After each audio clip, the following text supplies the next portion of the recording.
Assalamualaikum warahmatullahi wabarakatuh. Teman-teman, selamat datang di pertemuan pertama mata kuliah Desain UI dan UX. Pada pertemuan kali ini, kita akan membahas prinsip dasar desain antarmuka dan pengalaman pengguna yang menjadi landasan utama dalam menciptakan produk digital. Ya, kita sama-sama tahu ya bahwa di dunia digital itu semakin melekat dalam kehidupan kita sehari-hari, yang mana hampir semua aktivitas kita itu bersentuhan dengan yang namanya aplikasi, website, maupun perangkat digital. Mulai dari belanja online, belajar, bekerja, sampai berkomunikasi dengan orang lain. Karena itu, kualitas desain antarmuka dan pengalaman pengguna ini menjadi hal yang sangat penting. Produk digital yang baik bukan cuma dilihat dari teknologinya, tapi juga bagaimana tampilan antarmukanya dan pengalaman penggunaannya dapat membuat orang itu merasa nyaman, merasa puas, atau bahkan mereka juga senang ketika menggunakannya. Pertemuan ini akan menjadi pijakan awal. Kita akan mengenal apa itu UI dan UX. Kita harus bisa membedakan peran keduanya, ya. Kita juga akan memahami elemen dasar serta menyadari dampak penting dari desain terhadap keberhasilan sebuah produk. Pada akhirnya, kalian akan sampai pada pemahaman bahwa desain UI UX itu bukan sekedar mempercantik tampilan, tetapi menciptakan solusi yang relevan, fungsional, dan memberikan pengalaman terbaik bagi penggunanya. Nah, ini adalah outline dari materi pertemuan pertama ini, ya. Pertama, kita akan membahas konsep dasar UI dan UX. Di bagian ini penting supaya kalian bisa memahami definisi keduanya, apa tujuannya, serta mengapa UI dan UX selalu disebut berpasangan, meskipun memiliki peran yang berbeda. Kedua, kita akan melihat perbedaan antara UI dan UX, ya, di mana banyak orang masih menganggap keduanya itu hal yang sama, padahal UI itu lebih ke aspek visual, sementara UX itu lebih ke keseluruhan pengalaman penggunanya. Selanjutnya kita akan bahas juga elemen-elemen UX design yang biasanya dijelaskan dalam 5 lapisan, mulai dari strategi sampai ke surface. Dengan mengenali lapisan ini, nanti kalian bisa memahami bahwa pengalaman pengguna dibangun secara bertahap, mulai dari abstrak sampai hal yang konkret. Kemudian kita masuk ke proses desain UX, di mana di sini ada berbagai pendekatan seperti short-centered design, design thinking, design sprint, dan juga lean UX. Kita juga akan melihat bagaimana proses-proses ini membantu desainer menghasilkan solusi yang relevan dengan kebutuhan pengguna. Setelah itu, kita akan mendiskusikan dampak desain UI UX terhadap pengalaman pengguna. Di sini kita akan memahami mengapa tampilan yang estetis harus didukung dengan alur yang mudah digunain, supaya produknya itu bisa sukses dan disukai oleh pengguna. Terakhir, kita akan belajar tentang praktik dasar desain UI dan juga praktik dasar desain UX. Bagian ini berisi prinsip dan tips yang bisa langsung kalian terapkan, terutama untuk kalian yang baru memulai perjalanan sebagai desainer. Oke, sekarang kita masuk ke materi pertama tentang konsep dasar UI dan UX. Nah, sekarang kita mulai dulu ya dari pembahasan tentang user interface.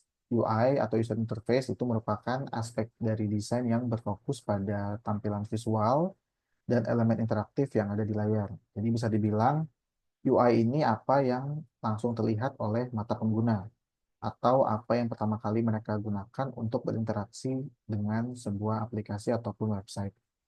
Jadi UI ini mencakup banyak komponen ya, misalnya tata letak ataupun layout, kemudian coloring ataupun skema warna, jenis dan ukuran tipografi, icon, tombol, sampai gambar atau ilustrasi yang ingin ditampilkan. Intinya semua elemen ini tidak hanya berfungsi mempercantik tampilan, tapi juga membantu pengguna memahami cara menggunakan produk. Gitu. Misalnya tombol dengan warna yang mencolok nih ya, biasanya kan itu menandakan sebagai aksi utama ya atau primary action yang bisa dilakukan oleh pengguna, misalnya kayak login atau misalnya register gitu ya. Ketika di halaman login ya tombol loginnya itu ya lebih terhighlight ketimbang tombol register. Lain halnya ketika kita masuk ke ke halaman register, tombol registernya itu lebih terhighlight ketimbang tombol login. Nah, itu yang tadi dimaksud dengan bagaimana UI ini mempengaruhi perspektif pengguna untuk melakukan sebuah action, gitu ya. Jadi tujuan utama dari UI itu menciptakan antarmuka yang menarik secara visual, konsisten, dan juga mudah digunain. Jadi bayangin ya kalau misalkan teman-teman semua lagi buka sebuah aplikasi, kalau tampilannya rapi, warnanya enak dipandang, kemudian tombol-tombolnya juga clear, jelas gitu ya. Kan kita semua juga pasti jadi ngerasanya lebih nyaman gitu ya. Sebaliknya kalau misalkan tampilannya berantakan, layoutnya acak-adul lah ibaratnya ya, terus fontnya sulit dibaca atau tombolnya juga bikin bingung, biasanya kan orang jadi lebih cepat buat nutup aplikasi, jadinya dia udahlah ditinggalin aja lah aplikasinya itu gitu ya. Nah, UI itu juga berperan penting gitu ya dalam membangun kepercayaan. Jadi produk dengan UI yang konsisten itu akan terlihat lebih profesional. Misalnya warna yang digunakan di satu halaman sebaiknya itu sama dengan halaman lain. Jadi konsisten nih. Kalau di home page-nya warnanya serba hijau ya seterusnya halaman juga serba hijau. Jangan tiba-tiba switch color gitu ya, ganti-ganti warna. Itu nanti orang jadi bingung ini sebenarnya nih websitenya atau aplikasinya ini aplikasi yang legit atau enggak sih gitu. Jadi di sini bisa kita simpulkan bahwa UI itu bukan cuma soal memperindah tampilan, tapi juga tentang bagaimana setiap elemen visual itu dirancang supaya interaksi dengan penggunanya itu jadi lebih mudah, lebih jelas, dan juga lebih menyenangkan. Di sini desainer UI itu tugasnya memastikan bahwa desain yang dibuat itu nggak cuma enak dipandang, tapi juga fungsionalnya itu juga dipentingkan dan juga membantu pengguna mencapai tujuan yang lebih cepat. Oke, kalau tadi kita bahas tentang UI, sekarang kita masuk ke UX atau singkatan dari User Experience. Jadi UX ini memiliki cakupan yang lebih luas ya dibandingkan dengan UI. Kalau tadi UI itu fokusnya kan pada tampilan visual yang terlihat di layar gitu ya. Kalau UX ini mencakup seluruh pengalaman yang dialami oleh pengguna ketika berinteraksi dengan sebuah produk, mulai dari awal sampai akhir.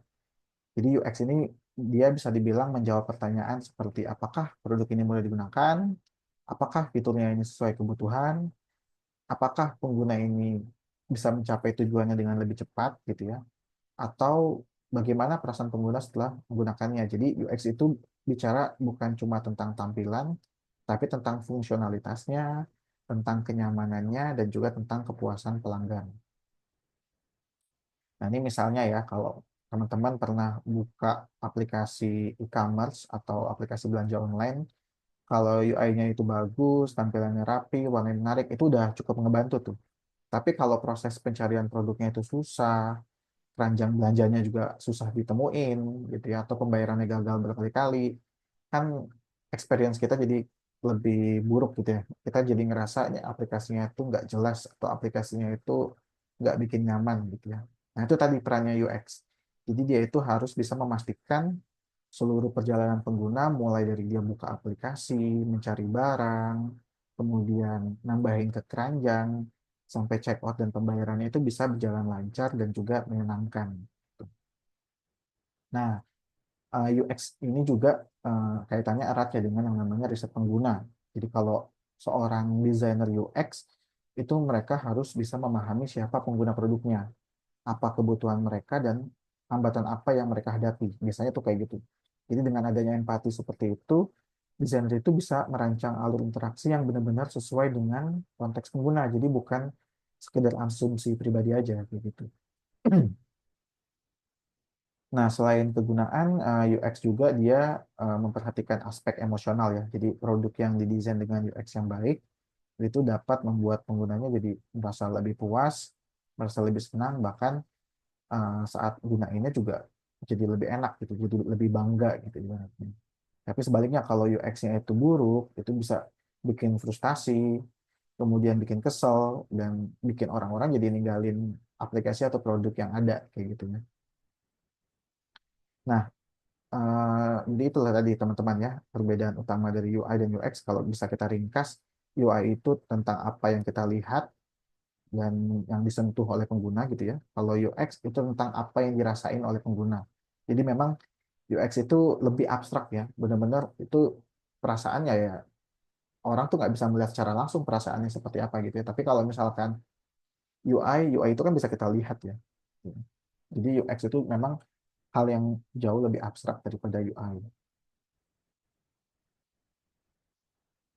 Nah, teman-teman, pada slide ini kita melihat bagaimana UI, kemudian UX, dan juga visual design itu saling berkaitan gitu ya. Jadi diagram ini itu menampilkan tiga lingkaran, ada visual design, user interface, dan user experience. Jadi kalau visual design itu kan aspek yang paling fokus pada tampilan estetika gitu ya. Di dalamnya ada pemilihan warna, tipografi, ilustrasi, icon, dan seterusnya gitu ya. Visual design ini dia ibaratnya dia memberikan kesan pertama yang kuat kepada pengguna gitu ya. Jadi kalau tampilannya menarik, profesional gitu ya, user itu pasti akan ngerasa yakin buat nyoba aplikasinya lebih jauh. Gitu.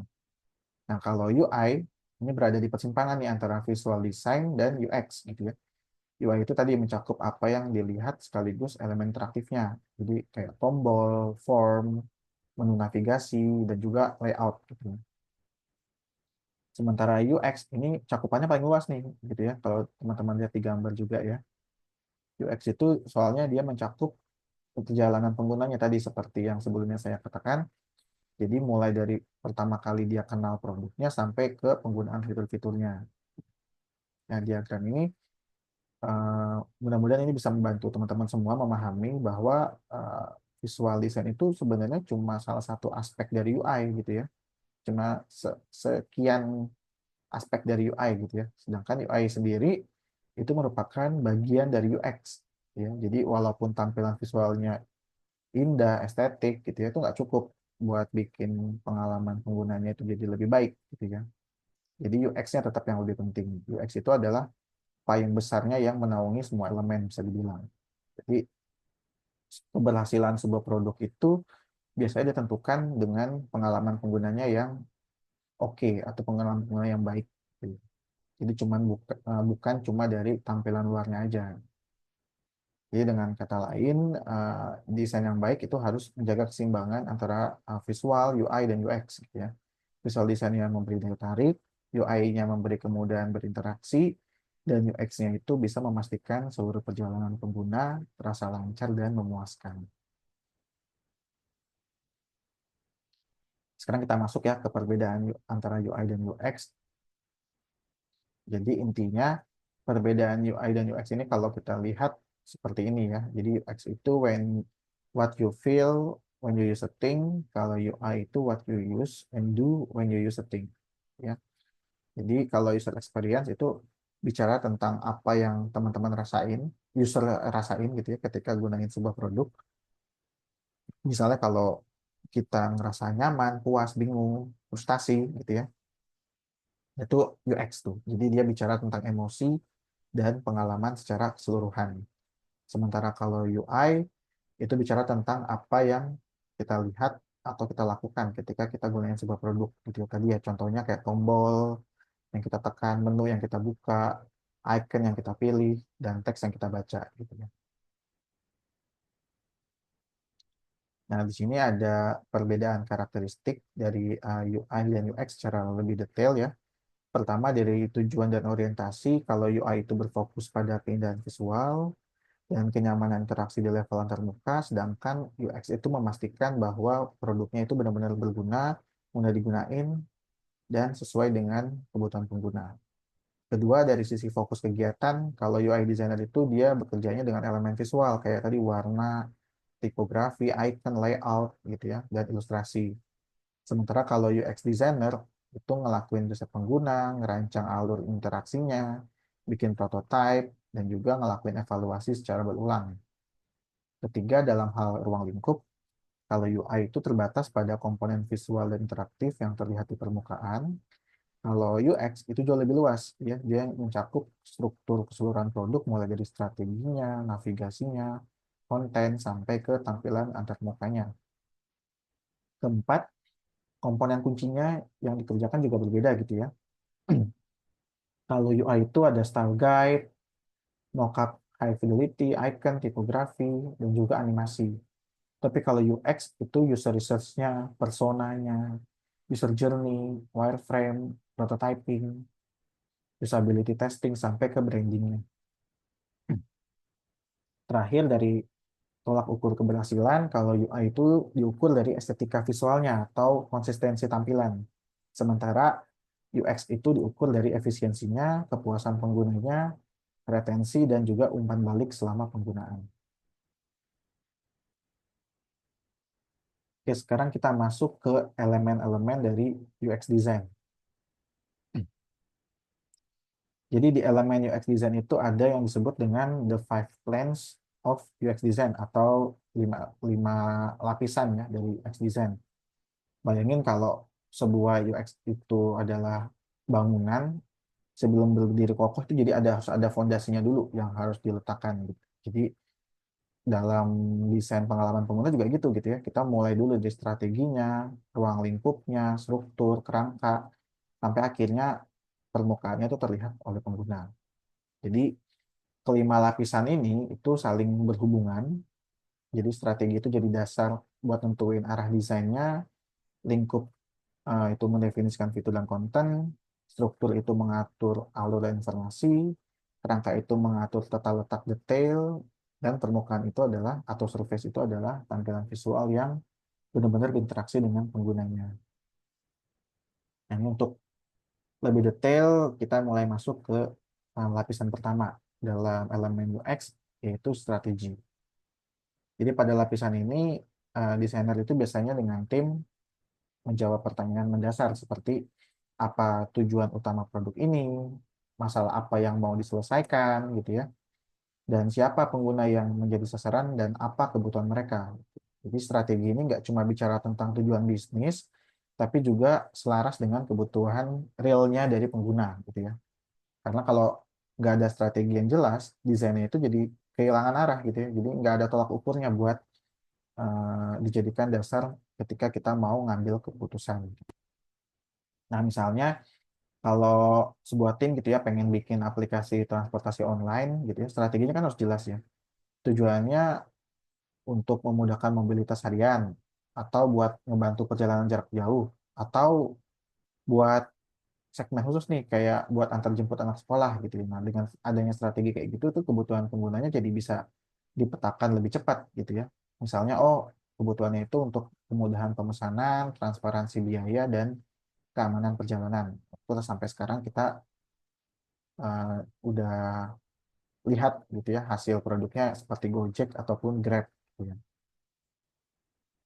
Jadi lapisan strategi ini tuh penting supaya semua keputusan desain di tahap berikutnya itu selalu kembali ke tujuan utamanya yaitu menyelesaikan masalah real pengguna sekaligus mendukung arah bisnis produk. Berikutnya scope atau ruang lingkup gitu ya. Scope ini fungsinya buat menjembatani antara strategi dengan implementasinya gitu ya. Jadi kalau di tahap ini kan tadi ya strategi sifatnya masih abstrak gitu ya. Nah, di tahapan ini itu udah mulai diterjemahkan nih jadi ruang lingkup produk. Jadi pertanyaan yang dijawab tuh biasanya lebih ke fitur apa aja yang akan dibangun gitu ya. Konten seperti apa yang dibutuhin oleh pengguna. Jadi scope itu biasanya dibagi ke dua bagian gitu ya. Pertama itu functional requirements-nya atau fitur-fitur yang harus disediakan. Ya. Misalnya kalau kita bikin aplikasi e-commerce kan fitur paling pentingnya ya pencarian produk, filter kategori gitu ya, keranjang belanja, metode sampai ke notifikasi pesanan gitu ya. Kedua, itu adalah konten requirements-nya. Jadi konten apa yang perlu disajiin. Misalnya harus ada deskripsi produknya, ada foto, ada harga gitu ya, sampai ke ulasan pelanggan lain gitu misalnya. Nah, netapin lingkup dengan jelas itu penting ya buat menghindari yang namanya scope creep. Gitu ya. Scope creep itu yaitu eh, meluasnya fitur, jadi kemana-mana lah ibaratnya kalau bahasa kita ya.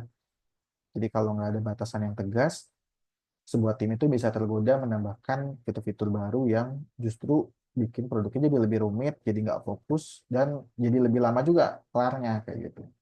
Nah, dengan adanya scope yang jelas, ini bisa bikin pemahaman antara tim desainnya dan tim pengembang itu jadi sama tentang apa yang mau dibangun. Gitu ya. Jadi di sini bisa ngebantu banget buat ngejagain konsistensinya, efisiensi, sampai ke memastiin produknya itu benar-benar selaras dengan strategi yang udah ditetapin.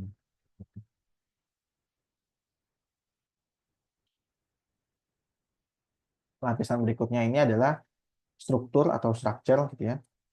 Jadi kalau di tahap ini desainnya tuh jadi lebih konkret gitu ya. Struktur itu fungsinya buat nyusun informasi nih sekaligus ngatur alur interaksi pengguna dengan si produknya gitu. Contoh ada dua hal utama ya yang dibangun di lapisan ini. Pertama itu namanya information architecture biasanya. Jadi information architecture itu gimana kontennya itu diorganisasikan gitu ya. Misalnya kalau menu utama itu disusun, kategorinya kategori produk itu dikelompokin, kemudian halaman-halaman juga saling terhubung. Kedua, itu interaction design, yaitu gimana pengguna berinteraksi dengan sistem. Misalnya, oh alur pengguna dari login, milih produk, nambah keranjang, sampai ke menyelesaikan pembayaran. Jadi output dari tahapan ini tuh biasanya diagram alur atau wireframe yang simple lah gitu ya, yang memperlihatkan hubungan antar halaman dan juga alur interaksi. Jadi tujuan utamanya di sini buat mastiin navigasi produknya itu logis gitu ya, nggak jadi masuk akal gitu ya, terus mudah dipahami dan juga sesuai dengan pola pikir penggunanya. Nah, bayangin kalau misalkan strukturnya itu nggak jelas nih ya, menunya berantakan, alurnya bikin bingung, informasi yang pentingnya itu susah ditemuin gitu ya. Ini pasti bikin penggunanya jadi frustasi dan ninggalin aplikasinya gitu ya. Jadi desain struktur ini dia harus bisa memastikan penggunanya itu bisa mencapai tujuannya dengan lebih cepat tanpa kebingungan. Jadi jangan sampai tuh kalau misalkan kita bikin sebuah aplikasi, ketika kita mau bikin strukturnya atau alur interaksinya, itu ternyata itu adalah alur yang sangat susah dan bikin orang jadi kesel atau bikin orang jadi capek ngegunain aplikasinya gitu ya. Nah, itu kalau aplikasi yang seperti itu pelan-pelan juga bakal ditinggalin oleh pengguna kayak gitu. Oke, lapisan berikutnya yaitu skeleton atau kerangka. Di sini udah mulai detail ya, karena mulai fokus ke elemen yang mau ditampilin di layar nih, kayak gitu. Jadi kalau skeleton itu bisa dibilang kalau di struktur bangunan itu adalah blueprintnya tuh, blueprint yang kayak maps-nya gitu lah ya, atau marketnya gitu ya kalau di bangunan. Nah, di sini mulai ditentuin nih penempatan menunya di mana, tombolnya di mana, hindernya di mana, sidebar, gambar gitu ya, sampai ke form-form inputnya gitu ya. Dan juga tata letak buat navigasinya juga dimatangin nih gitu ya. Misalnya, oh posisi menu utama tuh di mana nih sih harusnya gitu ya. Kemudian konten-kontennya tuh di mana ngeletakinnya gitu ya. Biasanya nih kalau di tahapan ini udah mulai berbentuk mockup ya, mockup low fidelity gitu ya. Yang artinya desainnya itu belum menampilkan warna, tapi udah nunjukin strukturnya secara jelas gitu ya. Oh, intinya tombol login itu adanya di kanan bawah, misal kayak gitu. Oh, ini menu search itu ada di atas. Gitu. Jadi tujuan utama dari skeleton ini dia buat mastiin bahwa setiap elemen fungsionalitas itu berada di tempat yang tepat dan juga mudah digunain. Gitu.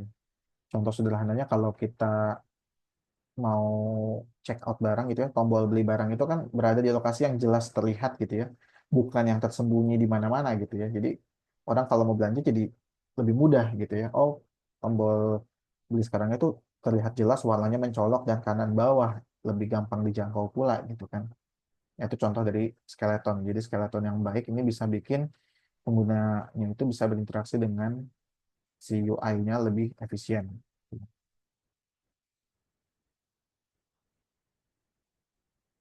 Oke, tahap atau lapisan terakhir dari elemen UX itu adalah surface atau permukaan. Di sini udah mulai bagian paling konkret ya. Jadi ini adalah tampilan visual akhir yang bisa dilihat oleh atau digunakan oleh pengguna gitu. Jadi di sini udah mulai nih desainernya nerapin visual desainnya gitu ya. Artinya buat udah mulai milih skema warnanya tuh kayak gimana sih gitu ya. Perpaduan warnanya gitu ya, tipografi yang mau dipakai, icon-iconnya, ilustrasi, sampai elemen estetika lain gitu ya yang bikin look and feel produknya tuh jadi lebih enak ya gitu.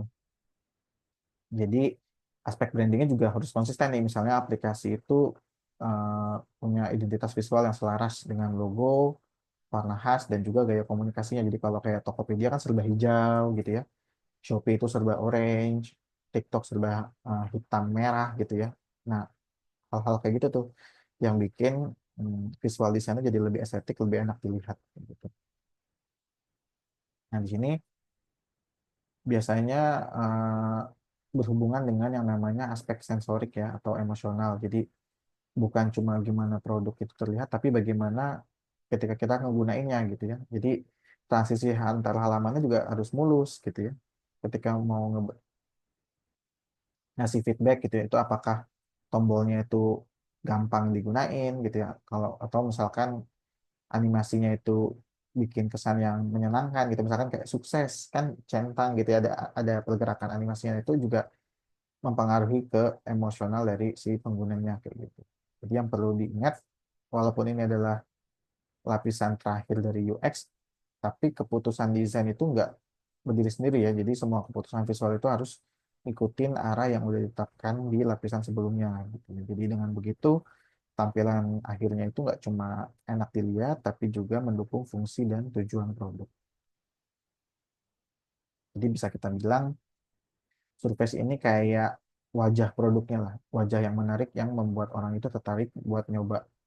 Tapi wajahnya itu juga harus selaras dengan kepribadian dan fungsi produknya supaya pengalaman penggunanya bisa lebih memuaskan. Oke, kita masuk ke outline materi berikutnya yaitu proses desain UX. Jadi teman-teman bisa dilihat di slide ini bahwa ada beberapa metodologi yang sering digunain buat proses desain UX ya. Dan semuanya itu sebenarnya berada di payung besar user-centered design gitu ya, atau pendekatan yang selalu menempatkan kebutuhan pengguna di proses desain. Di kerangka UCD ini ada beberapa metode populer yang biasa dipakai oleh tim desain. Pertama ada design thinking, kemudian ada design sprint, dan juga ada lean UX. Oke, pertama kita lihat dulu tentang gimana UCD atau user centered design itu bekerja gitu ya. Jadi intinya UCD ini adalah pendekatan yang menempatkan pengguna di pusat proses desain sehingga produk yang dihasilkan itu benar-benar sesuai dengan kebutuhan dan konteks penggunanya. Jadi di sini prosesnya itu bersifat iteratif ya. Jadi dilakuin berulang-ulang sampai desainnya itu dianggap memuaskan pengguna gitu ya. Di mana di sini ada 4 tahap utama yang saling berkaitan. Pertama, understand context of use. Di sini gimana si produknya itu bisa memahami, bagaimana kita bisa memahami konteks penggunaan produk gitu ya. Di sini desainer itu harus bisa mencari tahu siapa penggunanya, dalam situasi apa produknya dipakai, dan apa tujuannya yang ingin dicapai gitu ya. Kemudian specify user requirements, yaitu merumuskan kebutuhan pengguna secara jelas. Jadi dari hasil pemahaman tadi kita bisa menentukan apa aja yang benar-benar dibutuhkan, baik dari segi fitur maupun konten. Ketiga, design solutions, yaitu mulai bikin rancangan solusi nih. Jadi solusinya bisa berupa sketsa, wireframe, ataupun prototipe awal gitu ya, yang nanti bakal diuji. Keempat, evaluate against requirements, yaitu mengevaluasi rancangan terhadap kebutuhan pengguna yang udah ditentuin. Jadi apakah desain itu bisa udah menjawab masalah, apakah masih ada kesulitan yang dialami oleh pengguna, dan jika belum sesuai, ini akan prosesnya akan kembali lagi ke tahap awal, jadi memperbaiki lagi lalu menguji ulang kayak gitu. Jadi dengan pola ini tim desain itu nggak cuma nebak-nebak ya, tapi melibatkan penggunanya sepanjang proses sehingga hasil akhirnya juga produknya jadi lebih tepat guna, mudah dipakai dan juga lebih memberikan pengalaman yang lebih baik. Oke, berikutnya kita masuk ke metode yang paling populer ya di dalam dunia UX yaitu design thinking. Metode ini biasanya dikenal karena sifatnya yang kreatif, kolaboratif, dan berfokus pada pemecahan masalah dengan cara memahami pengguna secara mendalam. Nah, proses design thinking ini terdiri dari 5 tahap. Tahap pertamanya itu adalah empathize, yaitu membangun pemahaman tentang pengguna melalui riset biasanya. Jadi bisa lewat wawancara, observasi, survei. Intinya di sini buat nemuin apa yang benar-benar menjadi kebutuhan atau tantangan mereka. Gitu. Kemudian tahap keduanya yaitu define, di mana di sini tim yaitu udah mulai merumuskan masalah utama yang perlu dipecahkan based on fakta atau data hasil empati tadi, gitu ya, hasil dari empathize. Nah, definisi masalah yang tepat itu bisa bantu timnya itu jadi bisa nemuin solusi yang lebih relevan. Gitu. Nah, tahap ketiga itu ideate atau proses brainstorming ide gitu ya. Tujuannya di sini buat menjawab masalah yang udah didefinisikan di tahapan define. Jadi di sini eh, tim yang terlibat itu bisa berpikir lebih luas gitu ya, ngumpulin sebanyak-banyaknya ide sebelum memilih yang paling potensial. Kemudian tahap keempat yaitu prototype, yaitu ngebuat bentuk awal solusi gitu ya. Jadi prototipe ini bisa sederhana seperti misalnya sketsa ataupun wireframe gitu ya. Intinya tujuannya supaya idenya itu bisa divisualisasikan dan diuji. Kemudian tahap kelima yaitu tes, di mana si timnya itu bisa nguji prototipe secara langsung kepada pengguna gitu ya, ataupun calon pengguna ya. Jadi dari hasil pengujian ini nanti tim itu bisa tahu apakah solusi yang mereka berikan itu udah membantu atau ternyata perlu perbaikan nih kayak gitu. Nah, yang perlu teman-teman ingat gitu ya, proses di design thinking ini nggak linear ya, jadi nggak harus berurutan. Jadi setelah testing itu bisa aja kita baliknya lagi tuh ke ideate atau bisa baliknya lagi tuh ke define gitu ya. Jadi kalau ditemuin hal-hal baru, iterasi inilah yang bikin desainnya itu jadi semakin matang. Kemudian kalau tadi kita udah bahas design thinking, memang secara proses waktu bisa lebih panjang ya. Nah, kita ada lagi metode proses desain UX yang lebih cepat dan lebih ringkas, yaitu desain sprint. Jadi kalau desain sprint ini biasanya digunain ketika tim itu butuh solusi yang cepat gitu ya. Misalnya buat nguji ide baru atau buat nentuin arah produk dengan cepat. Nah, desain sprint itu terdiri dari 5 fase yang biasanya diselesaikan dalam 5 hari gitu ya. Day one-nya itu understand, jadi di sini timnya berusaha memahami masalah secara menyeluruh, apa tantangannya, siapa penggunanya gitu ya, dan apa tujuan yang ingin dicapai. Kedua itu udah mulai masuk ke sketching, jadi semua anggota tim itu biasanya bikin sketsa solusi masing-masing. Di sini nggak perlu perfect ya, yang penting ide yang ada di dalam pikiran itu bisa dituangin kayak gitu. Kemudian day tiganya itu adalah design, di mana tim ini udah mulai milih mana ide terbaik dari kumpulan sketsa yang udah dibuat gitu ya. Jadi di tahap ini keputusan itu dibuat bersama-sama supaya fokusnya pada solusi yang paling menjanjikan. Kemudian hari keempat yaitu prototype, di mana ide yang dipilih itu diwujudkan dalam bentuk prototype. Jadi prototipe juga nggak mesti sempurna, yang paling realistis yang bisa diuji oleh pengguna. Kemudian hari kelima atau hari terakhirnya itu validate, di mana prototipe itu diuji langsung ke pengguna, mulai dari feedback yang diperoleh, itu nanti tim bisa tahu apakah ide tersebut layak buat dikembangin atau perlu disesuaikan lagi. Gitu. Jadi bisa dibilang desain sprint ini kayak jalur cepatnya lah buat nyari atau menguji solusi dalam waktu 1 minggu kayak gitu ya. Jadi metode ini paling sering dipakai startup atau tim produk yang butuh pergerakan lebih cepat gitu ya, tanpa menghabiskan waktu di tahap perancangan. Kemudian kalau tadi ada design thinking dan design sprint, nah yang udah punya tahapan cukup jelas gitu ya. Nah, di sini ada metode lain yaitu Lean UX yang lebih menekankan pada siklus yang cepat, berulang, dan kolaboratif. Jadi prinsip utamanya jangan terlalu lama berteori atau mendesain ketika kita mau membuat rancangan gitu ya. Jadi jangan yang bikin sesuatu dengan perfect banget gitu di awal gitu ya. Jadi lebih baik bikin dulu versi simpelnya, terus diuji ke pengguna, setelah dapat feedback baru tim bisa belajar lebih cepat, bisa lebih cepat memperbaiki dan juga bisa menguji ulang.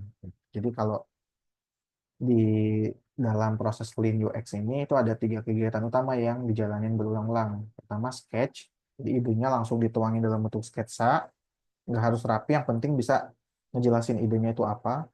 Kemudian present, di mana timnya itu bisa mempresentasikan idenya gitu ya, bisa ke anggota tim lain ataupun langsung ke calon pengguna.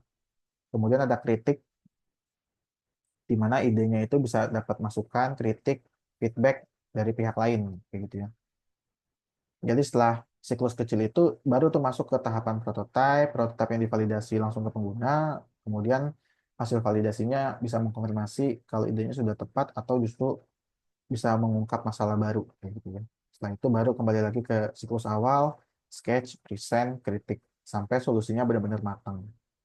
Jadi kalau dengan pakai Lean UX, itu orientasinya bukan cuma menghasilkan desain yang bagus di atas kertas, tapi menghasilkan produk nyata yang terbukti bermanfaat dan sesuai kebutuhan pengguna.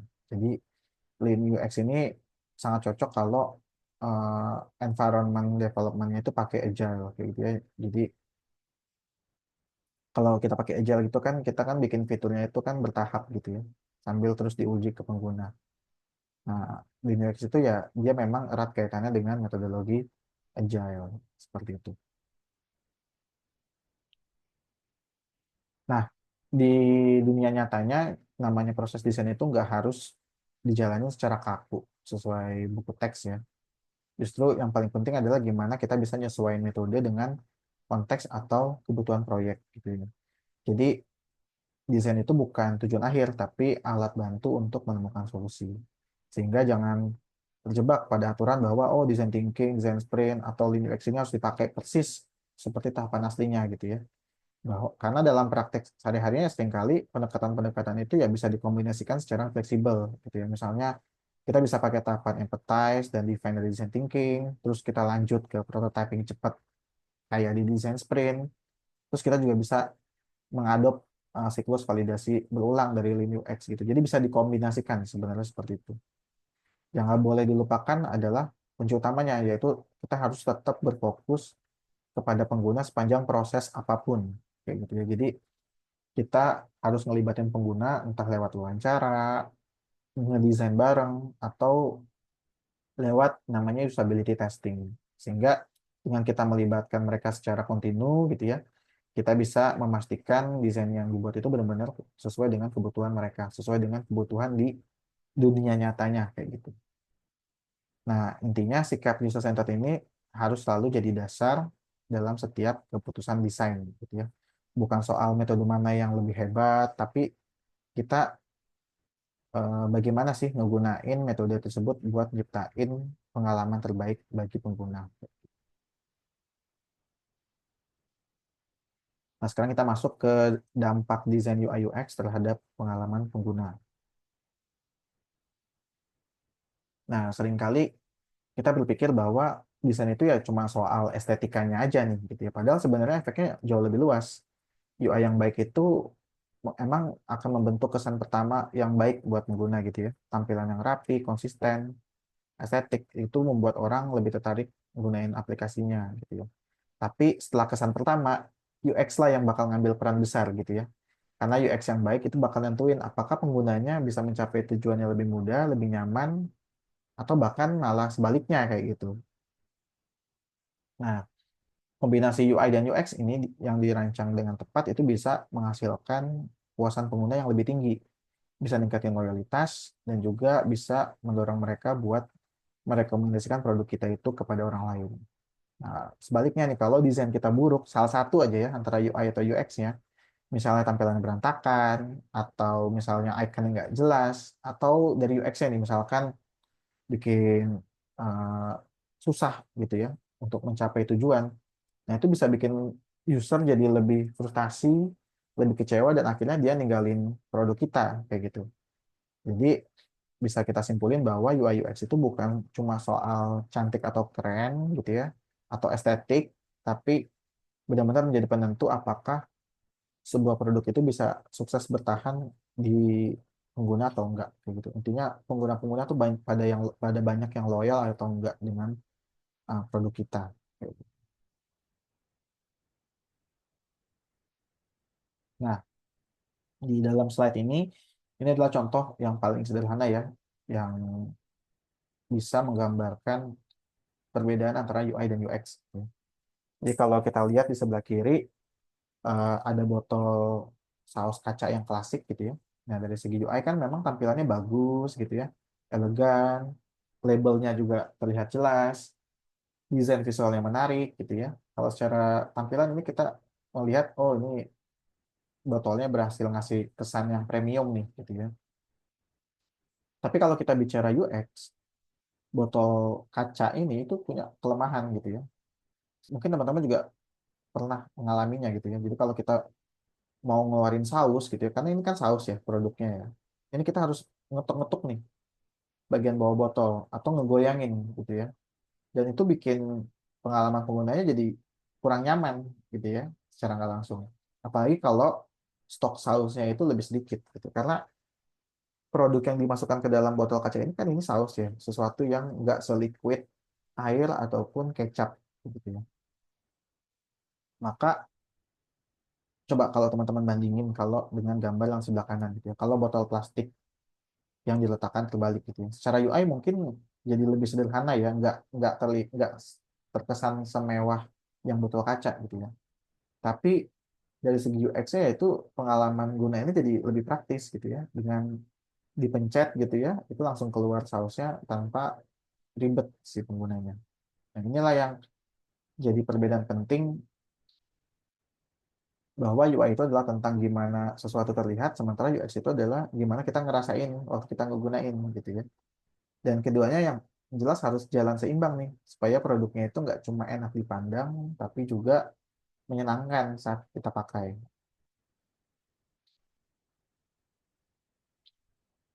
Nah, kalau tadi bicara soal fungsi, kegunaan, kenyamanan, nah di sini kita bisa melihat lapisan lain nih yang nggak kalah penting, yaitu emosi pengguna.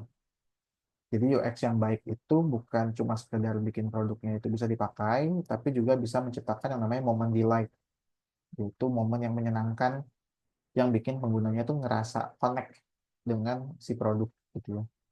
Misalnya animasi yang halus ketika tombolnya ditekan, pesan error yang ditulis dengan bahasa yang ramah gitu ya, atau micro interaction yang memberikan feedback yang jelas gitu ya. Jadi hal-hal kecil yang seringkali membuat pengalaman itu terasa lebih hidup dan manusiawi. Kemudian ada aksesibilitas. Jadi desain yang inklusif itu bisa mastiin produknya itu bisa digunakan oleh siapapun, termasuk mereka yang memiliki keterbatasan. Misalnya teks yang cukup kontras ketika kita mau baca gitu ya. Kemudian fitur voiceover yang berfungsi buat pengguna tunanetra atau navigasi yang bisa diakses tanpa mouse misalkan gitu ya. Jadi aksesibilitas ini memperluas jangkauan pengguna dan memastikan nggak ada yang tertinggal. Selain itu, desain yang memperhatikan emosi juga bikin produknya jadi lebih bersahabat. Jadi bayangin kalau aplikasi itu ngasih ucapan selamat ketika kita mencapai target harian atau misalnya menggunakan ilustrasi ringan buat ngurangin rasa frustasi ketika error gitu ya. Nah, desain kayak gitu kan bisa bikin produknya jadi lebih manusiawi, bukan cuma sekedar sistem yang dingin gitu ya, nggak yang kaku gitu, yang cuma ngejalanin fungsi. Jadi aplikasi itu ya memang dia adalah robot, tapi tahu kan robot yang kita maksud kan kayak ya udah kita bicara dibalas satu arah gitu ya misalkan. Terus kita balas lagi dibalas satu arah. Bagaimana balasannya itu akan mempengaruhi bagaimana si emosi penggunanya.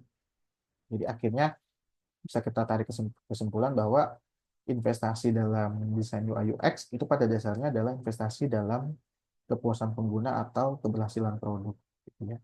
Jadi produk yang punya UI UX yang bagus gitu ya, itu bisa mungkin bisa lebih disukai oleh pengguna gitu ya. Dan bahkan bisa direkomendasikan juga ke orang lain gitu. Sehingga pada akhirnya ya sukses di pasaran.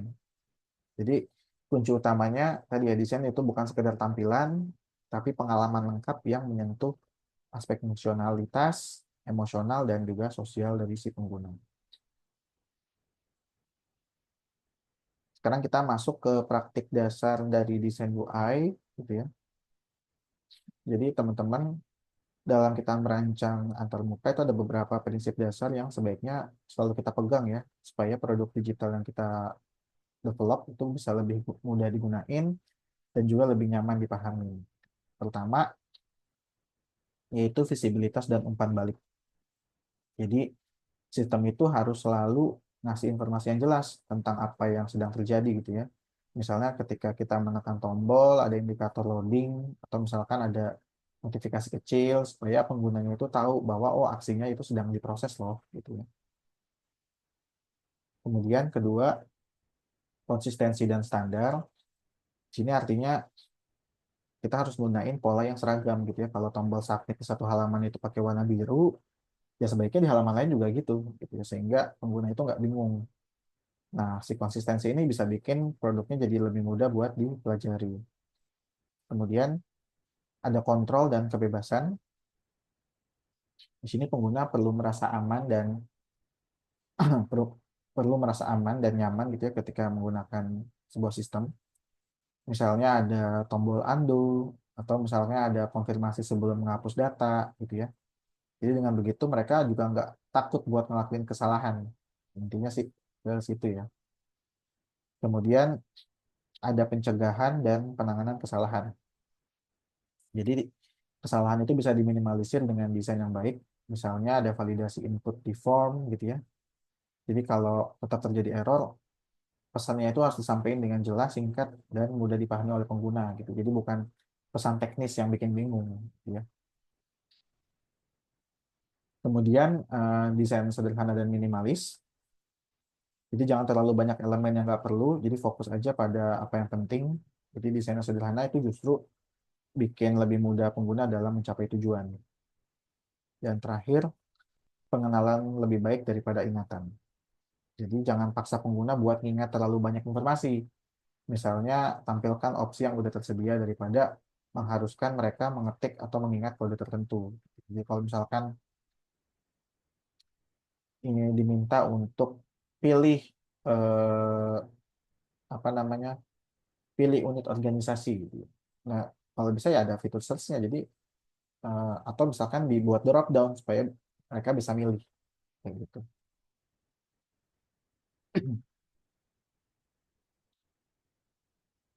Nah, sekarang kita masuk ke tips praktis bagi desainer UI pemula. Jadi kalau buat teman-teman yang baru belajar desain UI, di sini ada beberapa langkah yang bisa digunain supaya kemampuannya itu bisa lebih cepat berkembang.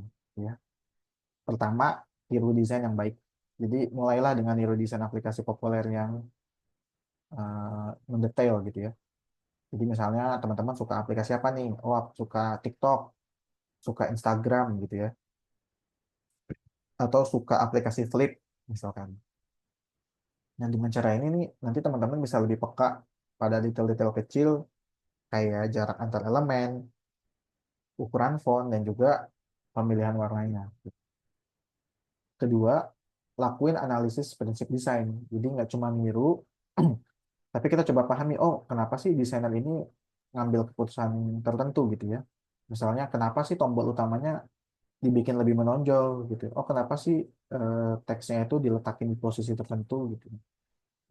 Dengan kita sering melakukan analisa seperti ini tuh bisa memperkaya wawasan tentang gimana prinsip konsistensi, hierarki, dan juga keterbacaan. Ketiga, ulangi latihan. Jadi jangan puas dengan sekali meniru, tapi lakuin berulang-ulang gitu ya. Kalau bisa dengan aplikasi yang berbeda-beda gitu. Jadi dari sini nanti teman-teman bisa ngebangun intuisi visualnya dan juga bisa mempercepat penguasaan tools desainnya kayak Figma atau misalkan teman-teman pakai Adobe XD gitu ya. Setelah itu lakuin eksplorasi mandiri. Jadi coba bikin desain orisinil dari ide sendiri gitu. Jadi nggak perlu langsung sempurna. Yang penting coba dulu nih dan minta masukan dari teman-teman ya teman-teman gitu ya, atau dari komunitas, atau mungkin masukan dari orang lain yang bisa ngebantu buat memperbaiki blind spot yang mungkin nggak belum disadari nih. Gitu ya. Kemudian terakhir gunakan referensi. Jadi perkaya diri dengan baca buku kayak ada tuh buku bagus namanya Refactoring UI. Jadi coba teman-teman baca tuh bukunya. Kemudian coba ikutin blog desain kayak di Medium gitu ya. Atau coba pelajari studi kasus. Jadi dengan banyaknya referensi ini bisa jadi panduan praktis sekaligus bisa jadi inspirasi teman-teman buat ningkatin kualitas desainnya kayak gitu. Nah, sekarang kita masuk ke praktik dasar dari desain UX. Jadi kalau sebelumnya itu kita udah bahas praktik dasar desain UI yang lebih fokus ke tampilan, visual gitu ya. Nah, kalau di sini kita bisa melihat dari bagaimana cara kita ngebangun pengalaman pengguna secara lebih menyeluruh. Jadi pertama adalah empati dan riset pengguna. Jadi UX itu harus dimulai dengan memahami siapa pengguna kita. Jadi caranya ya bisa dengan kita wawancara, observasi, ataupun survei. Tentunya tujuannya supaya kita benar-benar paham apa yang menjadi kebutuhan pengguna dan apa perilaku yang mereka lakukan gitu ya. Karena tanpa riset yang baik, desain kita jadi cuma based on asumsi doang nih, kayak gitu. Kedua yaitu user journey dan arsitektur informasi. Jadi setelah kita pahamin penggunanya, kita petakan journey mereka gitu ya ketika berinteraksi dengan produk. Jadi dari sini kita bisa nyusun struktur konten yang mudah dipahami, jelas, dan nggak ngebingungin. Ketiga, prototyping dan usability testing. Jadi ide-ide yang kita buat itu nggak langsung berhenti di atas kertas, tapi juga diwujudin dalam bentuk prototype, gitu ya. Prototype ini kemudian diuji langsung ke pengguna, sehingga kita bisa tahu desain yang kita buat itu benar-benar efektif atau perlu perbaikan. Kemudian yang keempat, iterasi dan perbaikan berkelanjutan. Jadi UX itu bukan pekerjaan yang sekali selesai, gitu ya. Sama lah kalau kayak kita bangun rumah tuh, ketika kita bangun rumah sekali, yang belum tentu selesai gitu. Bisa jadi ada banyak improvement-improvement yang kita mau lakuin gitu ya. Ada banyak renovasi-renovasi gitu ya. Jadi prosesnya itu sama seperti desain, itu bersifat iteratif gitu ya. Sehingga kita harus terbuka sama masukan dan juga kita harus terus adaptif dengan kebutuhan yang berubah-ubah gitu ya. Sesuai dengan perjalanan waktunya gitu ya. Kayak contoh Shopee ya, mana kebayang waktu awal-awal ada muncul Shopee itu kita bisa live gitu ya. Dulu kan Shopee, Tokopedia itu ya cuman sebatas aplikasi belanja online gitu ya. Cuma ketika muncullah populer aplikasi baru yaitu TikTok gitu ya, yang mana itu based on video dan live stream. TikTok kemudian membuat ada TikTok Shop gitu ya, bisa belanja langsung. Itulah kemudian jadi diadopt oleh si Shopee dan Tokopedia yang mungkin mereka waktu awal ngebangun Shopee dan Tokopedia nggak ada tuh kepikiran atau nggak ada di dalam roadmap mereka akan membuat fitur live stream gitu ya.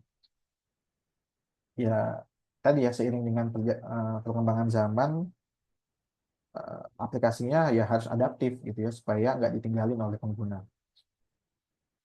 Terakhir, aspek emosional dan keterlibatan. Jadi UX yang baik itu bukan cuma bicara soal fungsi tapi juga emosi.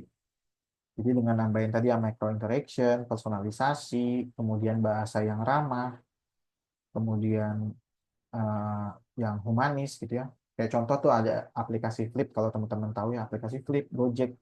Itu mereka tuh pakai bahasanya bahasa-bahasa yang non formal tapi jadi kayak ngerasa berinteraksi langsung sama kita gitu ya. Jadi kalau kayak gitu kan experience penggunanya jadi bisa lebih fun gitu ya, dan juga lebih memorable. Nah, selanjutnya kita masuk ke eh, tips praktis bagi desainer untuk UX pemula gitu ya. Jadi kalau kalian itu baru mau belajar UX, di sini ada beberapa langkah yang simple tapi juga efektif yang bisa dijadiin latihan sehari-hari gitu ya. Pertama, coba temuin masalah yang real gitu ya. Temuin masalah nyata. Jadi latihan terbaik buat UX itu adalah berangkat dari kehidupan sehari-hari. Teman-teman coba amati kendala yang paling sering dialami orang gitu ya, mulai di baik itu yang di aplikasi ataupun yang ada di situasi offline. Kemudian anggap itu sebagai opportunity nih buat kita ngedesain solusi. Terus kedua, kita lakuin riset yang sederhana aja, kecil-kecilan gitu ya. Jadi nggak harus yang kompleks, cukup kita coba wawancara singkat, observasi kecil gitu ya. Nanti dari situ kita bisa dapat nih pemahaman tentang kebutuhan dan masalah si penggunanya. Gitu. Kemudian ketiga, rancang solusi. Jadi mulai dengan bikin sketsa sederhana aja atau wireframe. Tujuannya bukan langsung bikin desain final gitu ya, tapi cuma buat ngenuangin pemahaman masalahnya ke dalam bentuk solusi yang bisa diuji. Keempat, kita ujikan ke pengguna, jadi coba usability testing kecil-kecilan. Kita minta misalkan ke teman atau keluarga buat nyobain prototipe yang kita bangun. Gitu ya. Jadi dari feedback itu kita bisa tahu seberapa efektif sih solusi yang kita buat. Kelima, kita dokumentasikan proses. Jadi kita catat semua langkah, semua temuan gitu ya. Karena dengan ada dokumentasi ini sangat berguna buat case study di portofolionya teman-teman. Keenam, ya harus konsisten gitu ya. Latihan yang konsisten sehingga dengan kita mengulangi proses ini dengan berbagai kasus ataupun dengan berbagai produk gitu ya, pemahaman kita juga jadi lebih luas. Terakhir, kita lakuin analisis produk yang real. Jadi kan setiap hari kita udah banyak gunain aplikasi dan layanan digital gitu ya. Coba teman-teman pelajari UX mereka itu kayak gimana sih? Gitu ya. Apa sih yang membuat mereka berhasil? Apa sih yang bikin kita sebagai user itu frustasi gitu ya? Nah, nanti dari situ tuh kita bisa belajar, belajar eh, supaya tahu gimana kita ngebuat sebuah produk gitu ya. Jadi tanpa kita bikin produk serupa, ya kita bisa belajar dari pengalaman aplikasi-aplikasi atau layanan digital yang udah ada. Kayak gitu. Oke, baik. Terima kasih atas perhatian dan partisipasi teman-teman dengan mengikuti materi hari ini tentang prinsip dasar desain UI dan UX. Harapannya apa yang udah kita bahas ini bisa bikin wawasan teman-teman itu bisa lebih luas, bisa jadi bekal awal buat praktek ngedesain produk digital yang lebih berfokus pada pengguna. Jadi yang perlu teman-teman ingat, desain itu bukan cuma soal tampilan, tapi juga tentang gimana produknya itu bisa mampu ngasih experience yang menyenangkan, yang inklusif, dan juga bermanfaat. Dengan memahami peran UI dan UX, serta mempraktikannya dengan metode dan tips yang tadi dibahas, teman-teman sudah berada di jalur yang tepat untuk jadi desainer yang lebih peka lagi dengan kebutuhan pengguna. Sekali lagi, terima kasih. Wassalamualaikum warahmatullahi wabarakatuh.